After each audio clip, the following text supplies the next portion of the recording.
నీలాంటోడు ఎంత మందిని రక్షించొచ్చో తెలుసా? నేను రక్షించాల్సిందే ఒక్కరిని. 6,000. ప్రభాస్ గారి ఫ్యాన్స్ ఎక్కడెక్కడ ఉన్నారో అందరూ వచ్చేసాడమ్మా. ఊరికే రకండమ్మా. నిమ్మకాయలు, కొబ్బరికాయలు, దండలు, పాలాభిషేకాలు, బ్యాండ్లు అన్నీ రెడీ చేసుకుని రండమ్మా. ఎందుకంటే ఇంకో 4-5 రోజుల్లో ప్రభాస్ గారు నటించిన కల్కి మూవీ 1000 కోట్ల క్లబ్లోకి అయితే అడుగుపెట్టడం జరుగుతుంది. ఇక ప్రభాస్ గారి ఫ్యాన్స్కి పండగే పండుగ. దాదాపు బాహుబలి తర్వాత ప్రభాస్ గారు నటించిన ఇంకో సినిమా 1000 కోట్ల క్లబ్లోకి అయితే అడుగుపెట్టడం జరుగుతుంది. ఇక మనం టాపిక్లోకి వచ్చినట్టయితే కల్కి మూవీ వసూళ్ల గురించి మాట్లాడుకున్నట్టయితే సినిమా రిలీజ్ అయ్యి మొదటి వారం అయిపోయింది. ఇప్పుడు 2వ వారంలోకి అడుగుపెట్టింది. కానీ వసూళ్లు మాత్రం మాత్రం తగ్గడం లేదు.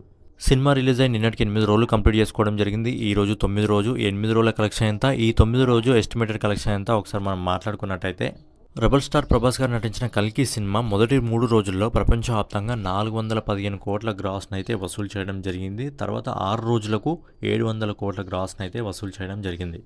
నిన్న 8వ రోజు కల్కి మూవీ ప్రపంచవ్యాప్తంగా 46 కోట్ల గ్రాస్ను అయితే వసూలు చేయడం జరిగింది. ఈ రోజు 9వ రోజు ఇప్పటివరకు వచ్చిన మనకి ఎస్టిమేటెడ్ రిపోర్ట్ ప్రకారం 35 కోట్ల బిజినెస్ అయితే ప్రపంచవ్యాప్తంగా కల్కి మూవీ చేయడం జరుగుతుంది. అంటే ప్రపంచవ్యాప్తంగా రెబల్ స్టార్ ప్రభాస్ గారు నటించిన కల్కి మూవీ దాదాపుగా 819 కోట్ల బిజినెస్ని అయితే చేయడం జరిగింది. ఇంకో 4-5 రోజుల్లో రెబల్ స్టార్ ప్రభాస్ గారు నటించిన కల్కి మూవీ 1000 కోట్ల క్లబ్లోకి అయితే అడుగుపెట్టడం జరుగుతుంది. ఇదే నిన్న మనం మాట్లాడుకున్నాం కదా, తన ప్రీవియస్ మూవీ సలార్ రికార్డ్ని ప్రభాస్ బ్రేక్ చేశాడని చెప్పి. సో దానికి సంబంధించిన కలెక్షన్ గురించి కూడా మనం ఒకసారి మాట్లాడుకున్నట్టయితే Salaar movie all India gross collection వచ్చేసి 575 కోట్లు. అలాగే Salaar movie worldwide gross collection వచ్చేసి 730 కోట్లు.